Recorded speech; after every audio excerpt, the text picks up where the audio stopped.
ठीक है सर, अगला टॉपिक हमारा है ट्रांसलेशन इक्विलिब्रियम। इक्विलिब्रियम जी, पहले हम इक्विलिब्रियम का मतलब समझा देते हैं। बेसिकली इक्विलिब्रियम का मतलब है sir net force on the body zero. जी, दुनिया भर के जितने फोर्सेस बॉडी पे लग रहे हैं सबका वेक्टर सम बिल्कुल sir, zero vector summation zero होना चाहिए। एग्जैक्ट सही बात बोली।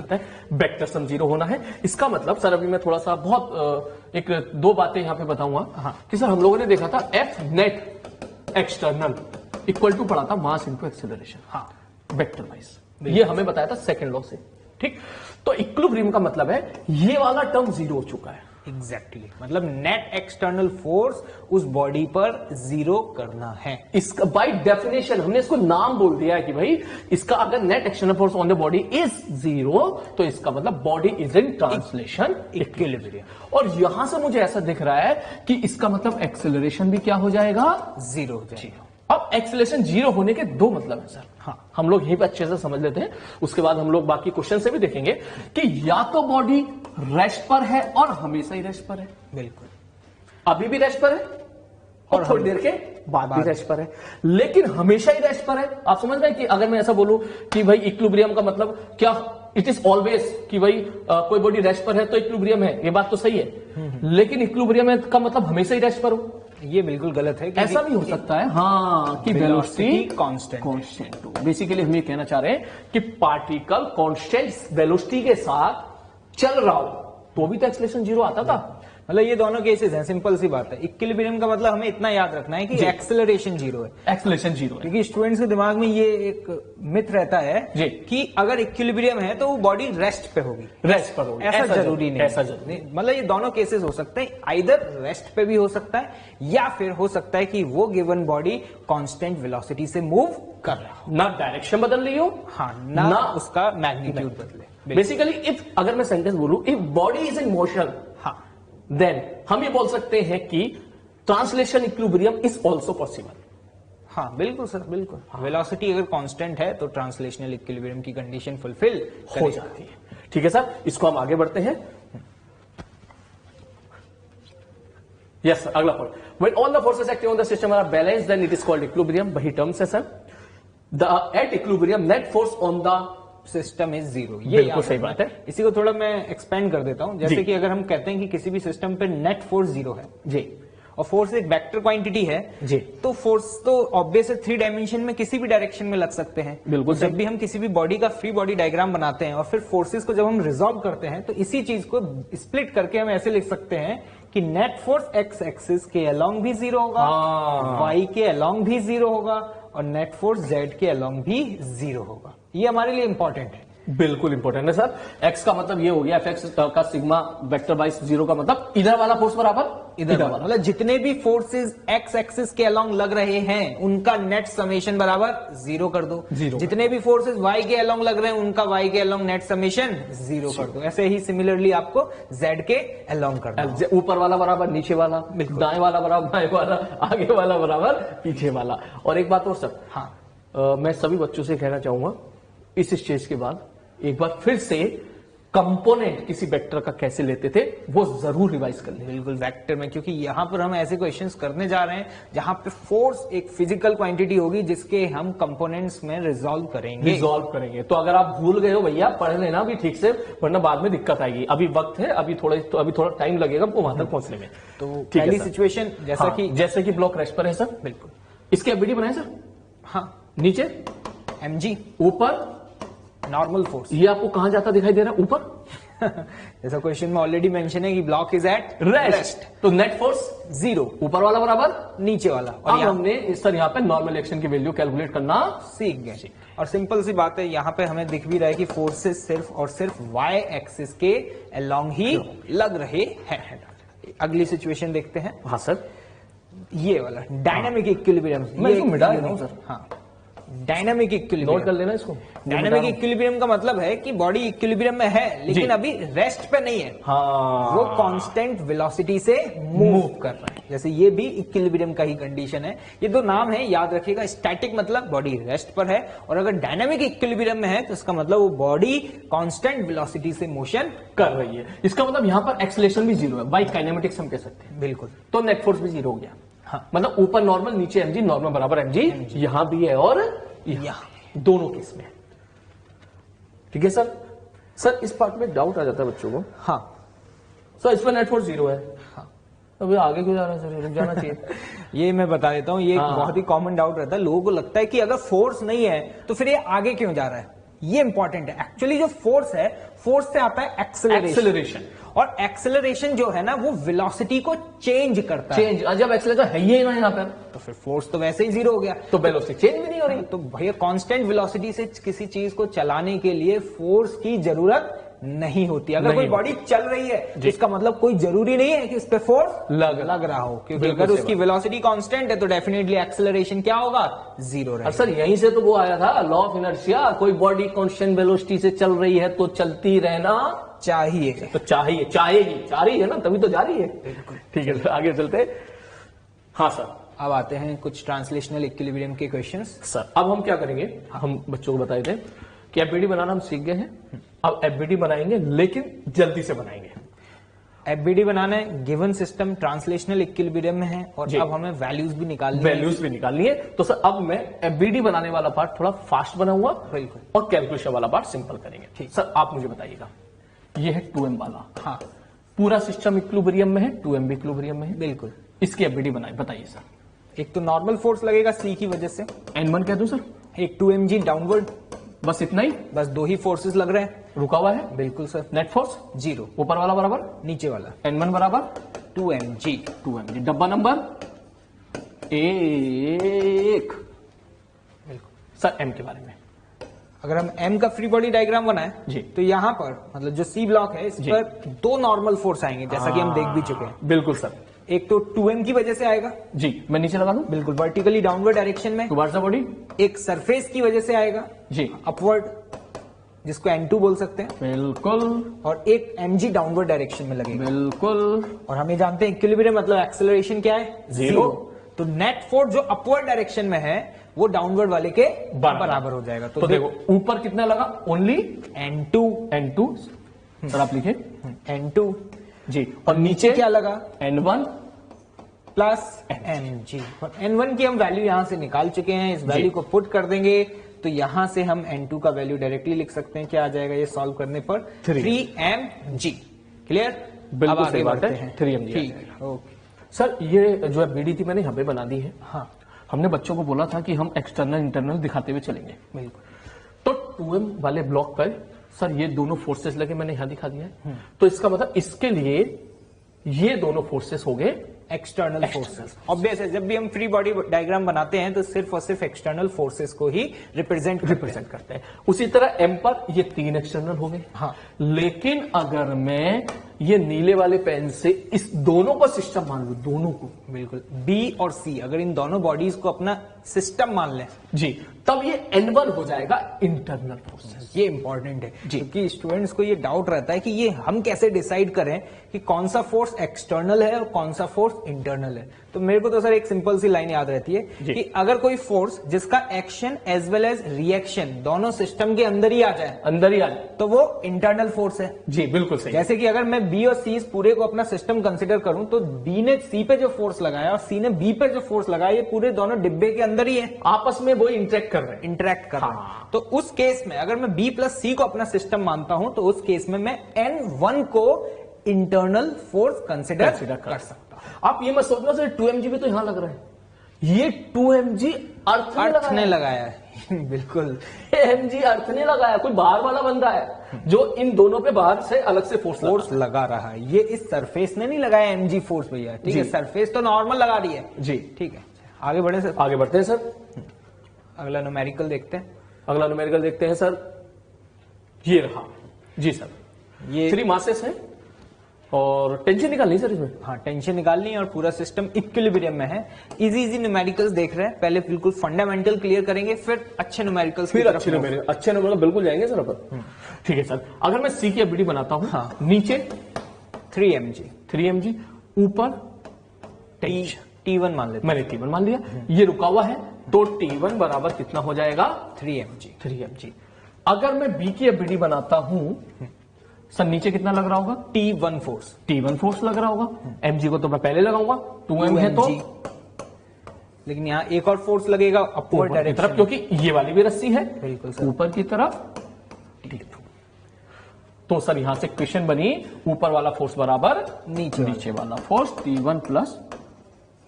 ये हम ऐसा इसीलिए लिख पा रहे हैं क्योंकि यहां पर एक्सेलरेशन जीरो है। एक चीज मैं आपको बता देता हूं, आगे जाकर के आप गलती करेंगे कि जब भी आपको ऐसे फोर्सेस दिखाई देंगे तो सीधे ऊपर वाले को नीचे वाले के बराबर नहीं करना, मत कर देना, इक्विलिब्रियम में करना है। अब मैं तो ये कहूंगा कि इन्हें इक्वेशन ऐसे लिखनी चाहिए कि जो भी नेट फोर्स है वो एक साइड में लिखो आप, T2 minus T1 minus 2mg। जी ठीक है, ये लिखने की आदत ये होनी चाहिए, मास इंटू एक्सेलरेशन। और मास की जी, और एक्सेलरेशन की वैल्यू जीरो, और यहाँ एक्सेलरेशन जीरो है, इसलिए मैथमेटिकली ये वैल्यू बराबर है। बराबर ऐसा नहीं कि कभी भी ऊपर वाला नीचे वाला, only in the case of equilibrium करना है। इन केस ऑफ इक्विलिब्रियम की बात चल रही है। दूसरा स्टेप एंड दूसरा यूज करते हैं अपन लोग। फिर अगर हम ए के बारे में बात करें तो ए पे जो नीचे फोर्स लग रहा होगा, एक लग रहा होगा T2, एक लग रहा होगा नीचे mg, और एक लग tension always away from the body T3। तो इसी तरह से जब इक्वेशन लिखेंगे T3 minus T2 minus mg, अगर मैं लिख देता हूं सर इक्वेशन इसको, T3 minus T2 minus mg, this is the net force. हमेशा नेट फोर्स को लेफ्ट साइड में लिखो, बराबर टोटल मास इंटू एक्सेलरेशन। लेकिन बात कर रहे हैं इक्विलिब्रियम की, तो एक्सेलरेशन जीरो है, तो इक्वेशन आ जाएगा T3 बराबर T2 प्लस mg। T2 का वैल्यू हम ऑलरेडी कैलकुलेट कर चुके हैं, बिल्कुल। तो वहां से हम T2 का वैल्यू यहाँ पे सब्स्टिट्यूट करके T3 का वैल्यू निकाल देंगे। सर ये जो टेंशन इस पे ऊपर लगी थी, इस पे नीचे लगी थी T1, हाँ, तो अगर मैं इन दोनों को सिस्टम मान लूंगा B प्लस C, तो T1 इंटरनल फोर्स हो जाएगा। इसको मैं थोड़ा और क्लैरिफाई कर दूं सर। बिल्कुल सर। जैसे अगर मैं 2m और m, जी सॉरी 3m, जी, मतलब B और C का एक साथ फ्री बॉडी डायग्राम बनाता हूं। ये किसी भी ने आता कहा है सर, कि एक मेरा सिस्टम ये है, हाँ, मतलब मेरे सिस्टम के अंदर आज 2 ब्लॉक हैं और अब इनका फ्री बॉडी डायग्राम बनाओ जी। तो हम सिर्फ ये देखेंगे कि इस पूरे सिस्टम पे बाहर से कौन कौन सा फोर्स लग रहा है। तो यहाँ पे B के ऊपर जो टेंशन थी वो क्या थी, T2। तो यहाँ पे ऊपर के डायरेक्शन में हम जो फोर्स लगाएंगे वो क्या लगाएंगे, T2। नीचे टोटल मास, आज टोटल मास कितना है 5 mg, तो नीचे क्या लगेगा 5 mg। और कोई फोर्स नहीं होगा। अब कोई कहेगा अगर सर ये सर इन दोनों के बीच में जो फोर्स था वो तो आपने लगाया नहीं, इंटरनल फोर्स है, और फ्री बॉडी डायग्राम में इंटरनल फोर्सेस को कभी रिप्रेजेंट नहीं किया जाता भाई। ठीक है, अगर पूरे सिस्टम ले रहे हो तो उन फोर्स को दिखाने की जरूरत नहीं।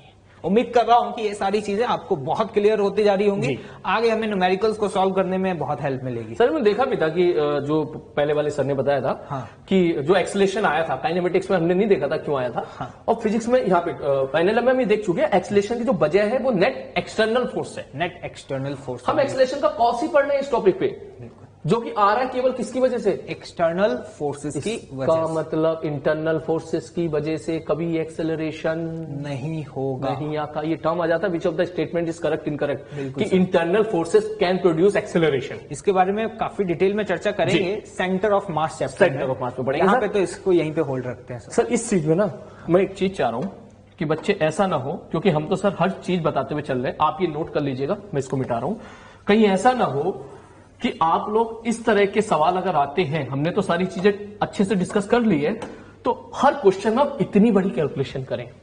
अब हम थोड़ा शॉर्ट ट्रिक पे भी चलते हैं। बिल्कुल सर। आप थोड़ी फील से बताओ यहाँ पे टेंशन T कितनी होगी, यहां से पकड़ लूंगा तो मैं ऐसा कहूं कि मैंने नीचे 3m मास को होल्ड किया, तो सीधा बोलो 3mg।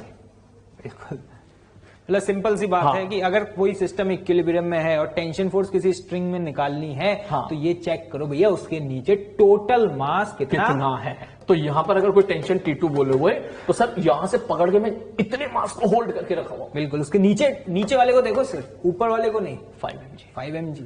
सिमिलरली यहां पर T3 की अगर वैल्यू पूछी जाती है तो टोटल मास कितना 6 mg। ये जरूरी है, ये जरूरी है, और अगर आप इन इक्वेशंस को सॉल्व भी करेंगे तो यही रिजल्ट आने वाला है आई थिंक जी। तो मैं उम्मीद कर रहा हूं कि न्यूमेरिकल क्लियर होगा, और यहाँ पे जो इंपॉर्टेंट बातें बताई हैं वो सबसे ज्यादा जरूरी है। मुझे पता है आप सब लोग ये न्यूमेरिकल खुद से सॉल्व कर सकते हैं, लेकिन जो इंटरनल फोर्सेस, एक्सटर्नल फोर्सेस के बारे में और सिस्टम के बारे में जो जिक्र किया गया है वो बेहतर तरीके से समझ आ गया होगा। बिल्कुल सर। तो आगे न्यूमेरिकल्स की तरफ बढ़ते हैं, आगे चलते हैं सर।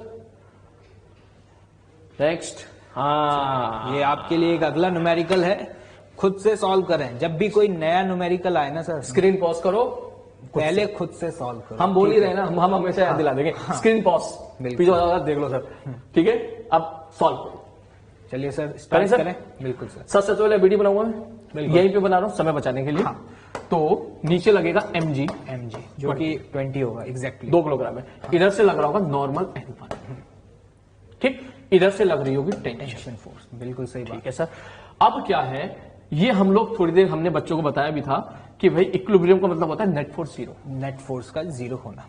और आपने बताया था x में भी y में भी। तो क्यों ना हम कुछ एक जो है पॉइंट्स बच्चों को बता दें कि आप ऐसे सवालों को ऐसे ही फॉलो करो ताकि आपकी स्पीड मेंटेन रहे, कि कुछ मत करो, सारे फोर्सेस को अलोंग द एक्स एक्सिस और along the Y axis components में ब्रेक कर लो, ठीक है। एक्सिस कैसे सेलेक्ट करनी है वो आपकी चॉइस है, आपकी चॉइस है। सपोज मैंने इधर एक्स और इधर वाई मान ली है, तो मुझे पता है नीचे लग रहा है 20 न्यूटन, इधर लग रहा है n1, ये वेक्टर को मैंने उधर शिफ्ट कर दिया है।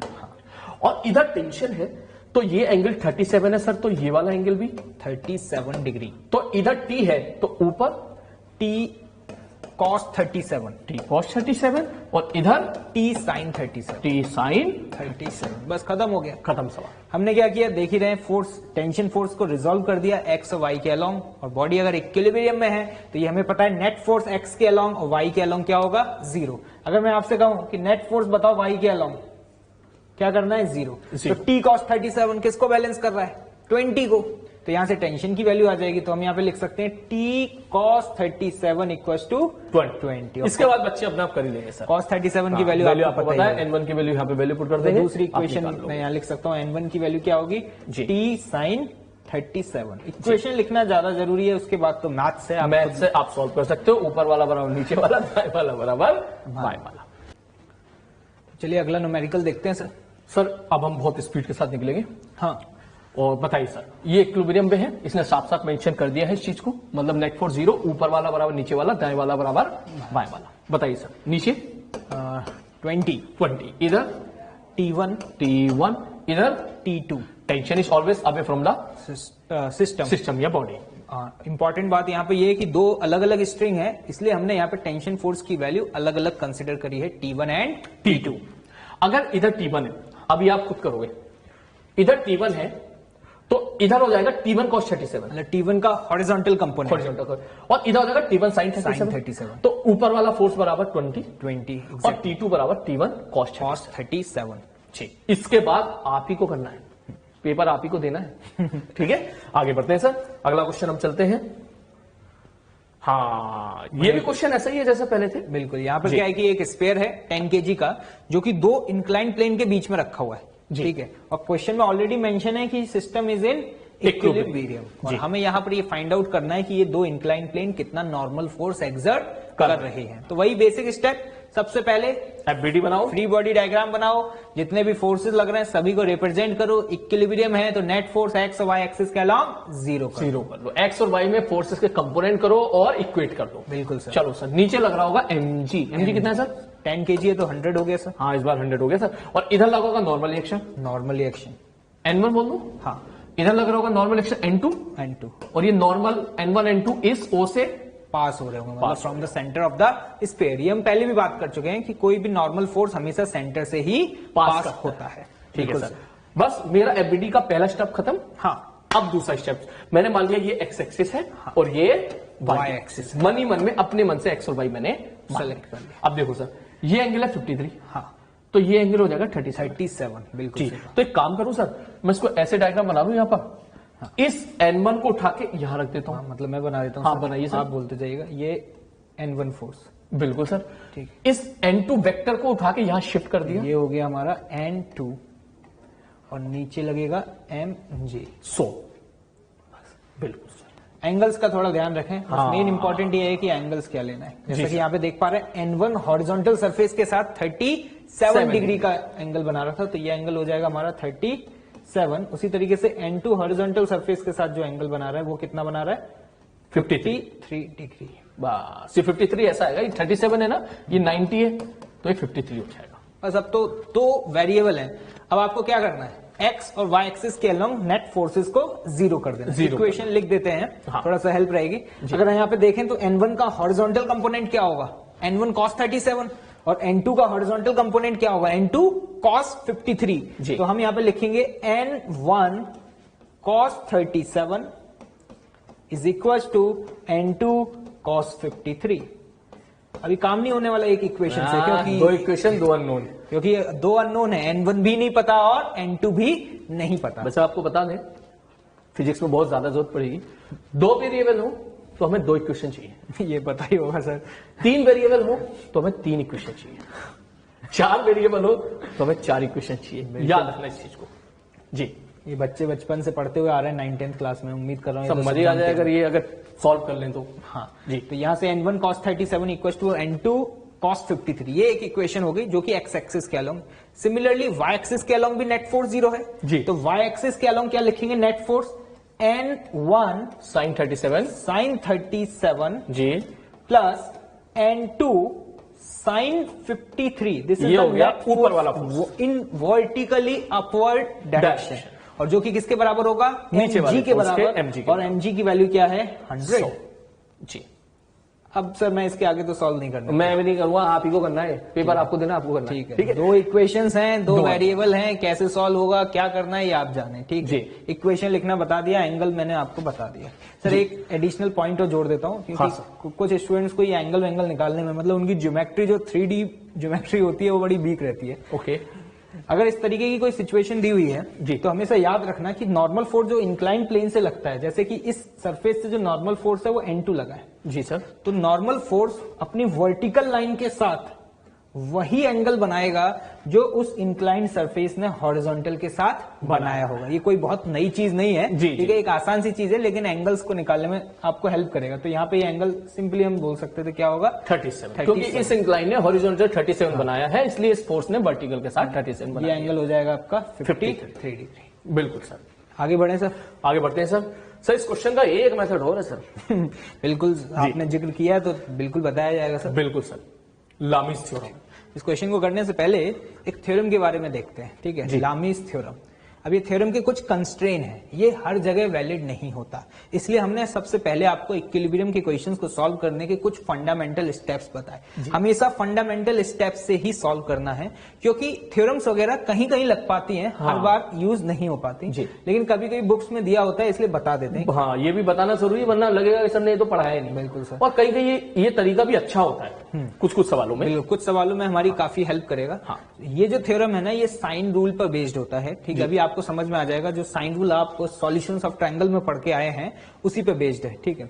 इसका कंस्ट्रेन है कि ये थ्योरम सिर्फ और सिर्फ तभी एप्लीकेबल होगा जब इक्विलिब्रियम कंडीशन है, मतलब सिस्टम पे नेट फोर्स जीरो होना चाहिए। बिल्कुल, नेट फोर्स जीरो होना चाहिए। और सर एक और कंस्ट्रेन है इसका, और तीन फोर्स होने चाहिए सर। कि इक्विलिब्रियम तो हो, लेकिन सिर्फ और सिर्फ उस गिवन बॉडी पर एक्सटर्नल फोर्स 3 ही हो, ना 3 से कम ना 3 से ज्यादा। अगर 3 से कम या ज्यादा हुआ तो भैया हम ये रूल नहीं यूज कर पाएंगे, इसलिए मैं ज्यादा प्रेफर नहीं करता हूं, क्योंकि इसके यूज कम है, लिमिटेशन ज्यादा है, लिमिटेशन नुकसान ज्यादा है। स्टूडेंट्स को क्या है कि थ्योरम तो याद रहती है जी, लेकिन उसके कंस्ट्रेंट याद नहीं रहते कि कहां यूज करनी है और कहां पे यूज नहीं करनी, तो वो तो हर केस में लगाने लगते हैं। मेरे को याद है कि एक बैच में मैंने बताया, उसका अगला क्वेश्चन कराया, उसमें मैंने 4 फोर्स लगा दिए, स्टूडेंट उसमें भी लगा रहे हैं। तो भैया ये याद रखना है, 3 फोर्स हो और बॉडी इक्विलिब्रियम में हो, ये कंस्ट्रेंट, 2 बातें याद रखनी है, ठीक है।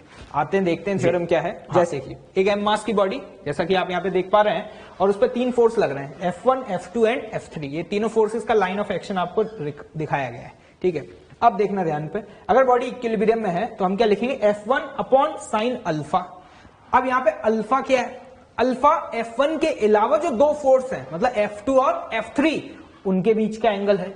Similarly F2 upon sine beta, यहां पे बीटा क्या है, F2 के अलावा कौन बचा, F1 और F3, तो F1 और F3 के बीच का जो एंगल है वो क्या होगा, साइन बीटा। इसी तरीके से सिमिलरली F3 अपॉन उस फोर्स को छोड़ के जो दूसरा वाला सामने वाला एंगल है वो वाला, मतलब न्यूमरेटर में जो फोर्स आप लिख रहे हैं उसके नीचे साइन ऑफ उसका एंगल लिखोगे जो उसके अपोजिट है या उसके अलावा है। बिल्कुल सर। तो ये है थ्योरम जो कि आप याद रख सकते हैं, ठीक है, लेकिन ये तभी वैलिड होगा जब 3 ही फोर्स लग रहे हों।